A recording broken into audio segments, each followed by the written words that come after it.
Hello, this is the RPG Crawler, and welcome back to Tabletops and Taverns, where each episode I talk a little bit about a role-playing game trope and or concept.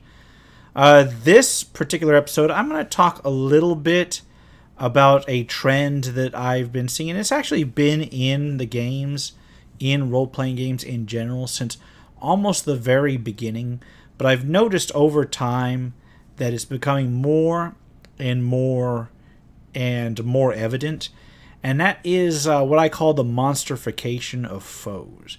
And by that I mean there's always been this idea that you put monsters in for people to fight, which is all well and good, but there were certain high-end villains or certain organizations or something that were supposedly mostly not necessarily human but humanoid, and the trend has always been to go ahead and put a monster in charge of them. And I've always kind of wondered about that. Now there's some very good reasons to do so, and they've been with the hobby since the very beginning. And that is, number one, that monsters are interesting and neat. They present a variety of abilities that can challenge a variety of different characters, and they present a very clear definition of what is evil, or at least, the very least, inhuman. And those are all very, very decent. They're very decent ideas, and they're very decent reasons to have monsters as your main villains. The most prominent of which is the simple fact that monsters are neat. But I think that it actually detracts from certain aspects of villainy and certain aspects that you would like people to, that you'd like your players to encounter during the game. Now, I'm going to make a very clear distinction here in terms of monsters. I kind of group the humanoid monsters like orcs and the goblinoids and things like kobolds and so forth, wherein they are basically humans with different hats, or they've got a kind of tribal structure, even if they vary from the human core. I'm going to separate those out from monsters that are completely inhuman. We're talking like the undead, just as a very, very low shade, but also things like beholders and illithid, things that are alien, things that are just completely inhuman and have this non-human mindset. And honestly, I consider like the low-end humanoids and the things that are like very near human, and even some sorts of undead, I consider those to be pretty much, the humanoid foes. And I believe that if you're using those, you can actually draw a lot of benefit. Even if you throw class levels and such on them to make the challenge rating up or whatever, there can be a great deal of benefit in using these things as your foes as opposed to the big strange monster types. First of all, using more humanoid and various similar creatures as your main foe type can affect the rate of power gain for characters, because a lot of those have a base level of 1 or a very close to human baseline of power. You don't end up ratcheting up the character's experience and advancement rate quite so fast as when you throw a big strange monster at them for every single major villain. They can reduce the effectiveness of certain classes of skills or abilities, because there's liable to be more of these humanoid types than there are the big single monster, which, in case hey, there's this big creature over here, go ahead and blow all the spells and all the special abilities on it. When you've got a number of smaller foes, a number of humanoid foes or similar, they tend to make it harder to pick the targets out amongst them. And that can actually increase the challenge over the long term rather than the short term. I've noticed that when you're using human or humanoid kind of creatures as your main foes, it can actually increase the empathy for those foes. In terms of constructing a storyline, if you put a big elemental monster or a beholder or even a dragon or something huge like that, you don't have to necessarily explain things. If that's your big bad, you don't have to explain things like their motivation or how they're going to interact with the rest of the world as a villain. I mean, you can, if you're a decent DM and a decent storyteller, you can, but you don't necessarily have to do so. Whereas when you're using these humanoid and human-like foes, you really need to think more about how, why they are doing the things they are doing.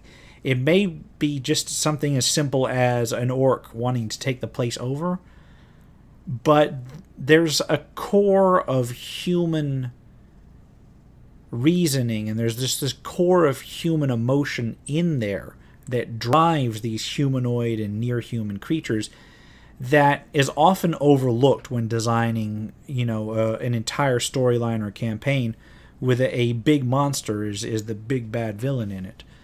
And I believe that there's something in terms of storytelling that's missed, an opportunity that's missed when you just explain all of the villainous activities in a particular campaign away simply by saying, oh, they're doing it because they happen to be a monster. They're doing it because that's what they do. They're just evil. So-and-so is doing... you got this big demon over here, and they're inflicting a massive invasion on the country because they're a demon. Period. Full stop. There's no real way to get any sort of sense of empathy on that. Whereas if you instead go for a more human type of foe, if you're dealing with an invasion storyline, you say, okay, this warlord is moving in with an invasion that you have to fight. But when you're talking about a humanoid or a human type foe, then you have to figure out why they're moving in, and it actually opens up not only opportunities for storytelling, but opportunities for role playing. Like, they'll see this warlord walk in, and the first thing anybody's going to think of is when they see this army marching in is, okay, who's in control of the warlord or the politician that's moving this army in? If you take the big evil strange monster out of the equation, then there suddenly becomes this amount of depth. Well, they're moving in because they want resources, or they're moving in because they have a disagreement on a very human type level with the country that's already there. And that turns that marching army, instead of this implacable foe that just must be slaughtered, it turns it into a situation where the players may think, oh, they may be evil, but they're not completely disconnected. Maybe we can negotiate with them. Maybe we can find out what's causing them to move in here, and we don't just write it off as, oh, just another extraplanar invasion checked off. No, there has to be a reason behind these humanoid foes to do this sort of thing. And I think that's actually something that's been lost. Like, I noticed I've got a lot of 5th edition adventures up there, and I've been looking through more and more of them. And I've noticed that whenever a modern gaming system throws something together like a campaign or whatever, not all the time, but a lot of the times they explain it away by some sort of monstrous influence. Let's take the Tyranny of the Dragons. Tyranny of the Dragons starts with raids by the cult of the dragon. And that would be interesting. Okay, so the cult of the dragon is moving along, but as you progress through the storyline, you find out that they're being driven by Tiamat, or so on, this basically extraplanar entity. When you look at the Storm King's Thunder storyline, you've got giants rampaging around. Well, why are they rampaging around? They've done so because of some sort of scheming that's almost at demigod level, wherein, the overlords of the giants have been put into motion by an act of their god. And that one was actually the closest to bringing in the humanoid type motivations on things, because each of the giant lords had their fundamental motivation, and I think it made for an overall better storyline. Then you look at a storyline like the Princes of the Apocalypse, and again, it's an extraplanar sort of entity moving in, and yes, you're fighting the cultists and so forth, but the reason they're invading is because they're being told so by an extraplanar entity. Why does that extraplanar entity want to take over the place? Well, because they're evil. Because it says so on their sheet. Evil is written there, There's no real hardcore understandable motivation. Whereas if you looked back at certain things from, say, the Greyhawk setting, you had wars between kingdoms and so forth, but it was driven by very, very human level politics. Like one kingdom would try to take over an area for political gain. One group would try to take over an area because they wanted the resources there. If you look in the Curse of Strahd campaign, even though the big bad is this evil, wicked vampire, he had very human motivations for doing the things that he did. They were evil, but they weren't evil because it simply stated they were evil. They were evil because he took those human drives, that drive for youth, that drive for love, that drive for acquisition, and reacted in an evil manner. So you've got that human motivation. What I've noticed, another thing that I've noticed is that when you're using big, you're using strange and otherworldly monsters for every major villain, it reduces the impact of the monsters themselves. Because if everything is wondrous, then nothing is really wondrous. I've had campaigns, I'm guilty of it too, where you walk in there and the players are facing, they're facing a different monster every single week. They're looking at these creatures less as actual motivated things and more as just combat. More as just, this is kind of the weird thing that we're facing this week. And even if I try to inject something into that in terms of storyline, it actually just encourages this mindset where they're like, oh, ho hum, another monster. Whereas in games where I focused on primarily humanoid creatures or humanoid foes, even if I throw the occasional monster in, they're thinking about these humanoid foes as actual people and wondering, are they honorable people and just misguided, or do they have some underlying desire that they're trying to go after other than simply being evil for evil's sake? And in those campaigns where I do focus on the humanoid ones, on the humanoid foes, on the enemy armies that are driven by, even if they're demi-human, elven, or whatever, they've still got very human sorts of motivations. Then when I do throw a monster in, it really does come as a big, wondrous surprise. And, they step back and they actually approach it. And they may approach it similarly tactically, but I've noticed there's a lot more RP around the idea of, okay, where did this thing come from? We've been fighting mostly humanoid things so far. Has this monster been summoned? Who's it's working for? It never occurs to them that the monster is just there to be evil for evil's sake. They start thinking, because they've been facing humanoids with their own with their own motivations throughout the rest of the campaign, then they start thinking, well, maybe a humanoid summoned it, and that kind of lends in towards the storyline and whatever. The old school games, I noticed, did tend to put more focus on humanoid humans, or even just beasts as monsters. And before you go on about that, I know that yes, the archetypical dungeon is just a series of encounters with strange monsters. I'm putting like dungeon crawls aside in their own thing. I'm mostly talking about campaigns, things on the overworld, things where people travel a lot. A lot of old school games did tend to put more focus on humanoid beasts.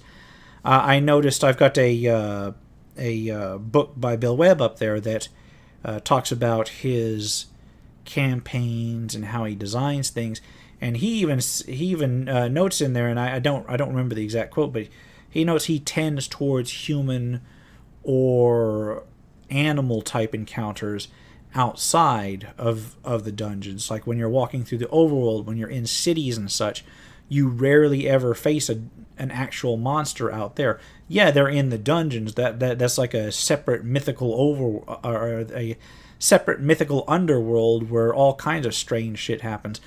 But when you're in a city or whatever, if you encounter a monster, it's a big deal.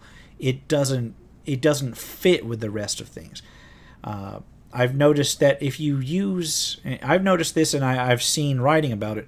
If you use monsters where appropriate in those mystic underground settings, or as a very rare one-off, and then you leave the rest of the foes as human or humanoid, it tends to lend more verisimilitude to your world.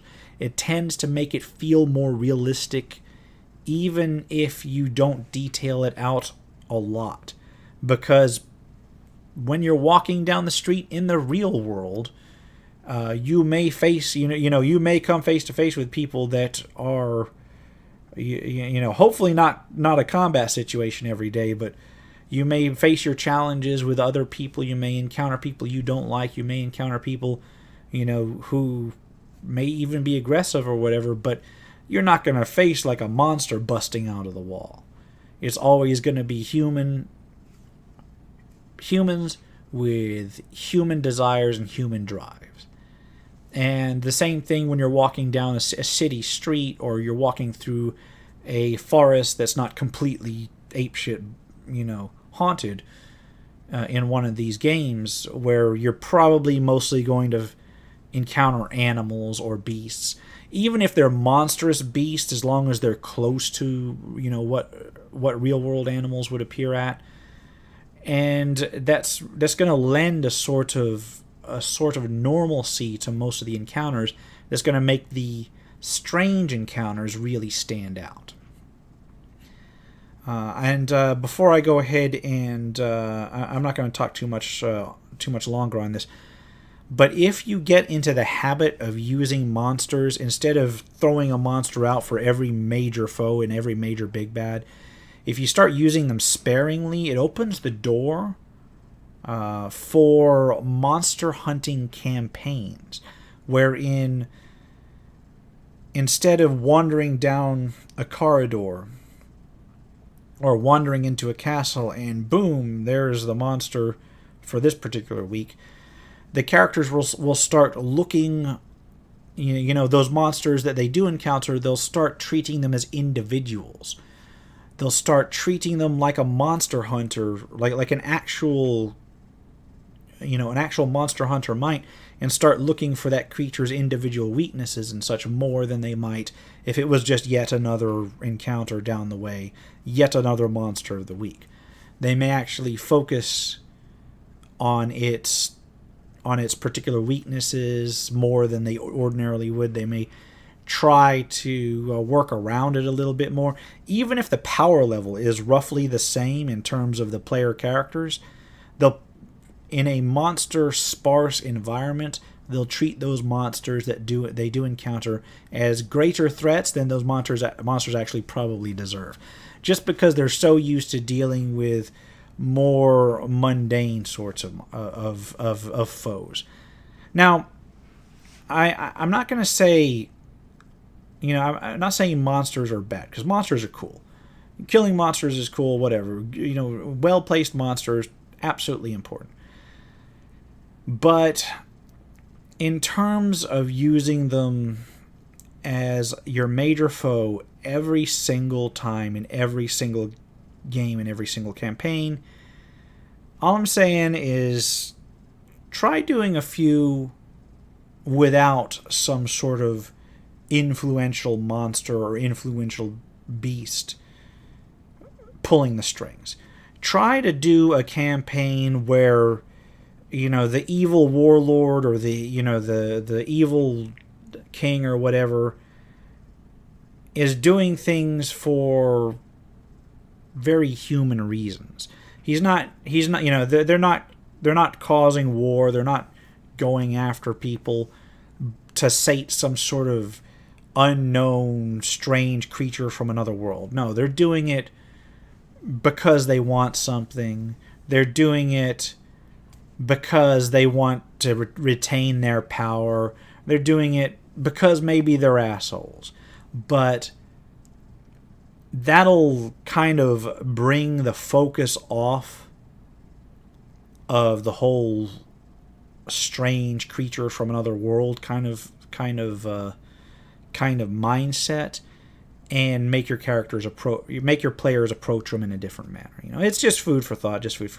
I thought I'd go ahead and address that because I've noticed, as I said, I pick up these. I've been picking up more and more adventures because first of all, I do like these adventures. I do like picking up pre-published adventures because you can get a whole lot of inspiration off of them. And I've been downloading them online, but I've noticed so many of them just trace back to some otherworldly influence. And even the classics would do that. Temple of Elemental Evil is awesome, but it boils down to this extraplanar demon pulling the strings.